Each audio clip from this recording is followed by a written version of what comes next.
இன்றைக்கி வெண்டைக்காய் போட்டு காரக்குழம்பு செய்யலாம். வாங்க பார்க்கலாம் எப்படி செய்யுதுன்னு. அதுக்கு தேவையான பொருட்கள் சின்ன வெங்காயம், தக்காளி, பூண்டு, வெண்டைக்காய். இந்த குழம்புக்கு நல்லெண்ணெய் யூஸ் பண்ணுங்க, ரொம்ப டேஸ்ட்டாக இருக்கும்.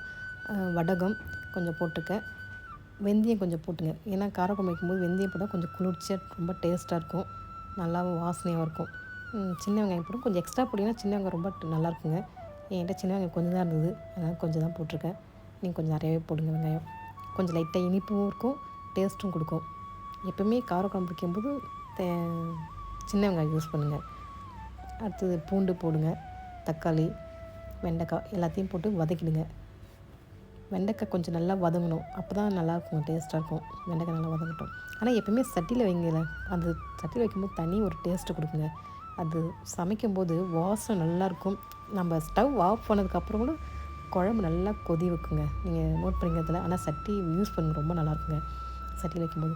நான் தேவையான மிளகாத்தூள் போடுறேன். காரம் எனக்கு கம்மியாக தான் இருக்கும். எனக்கு தேவையான அளவுக்கு நாங்கள் 4 பேருக்கு 3 ஸ்பூன் போட்டிருக்கேன். காரம் பத்தலாம் நீங்கள் கூட குறைச்சி போட்டுங்க. புளி ஆல்ரெடி கரைச்சி உப்புலாம் அதிலே போட்டு வச்சுருக்கேன். நல்லா டேஸ்ட்டாக இருக்கும், சாப்பிட்டு பாருங்கள்.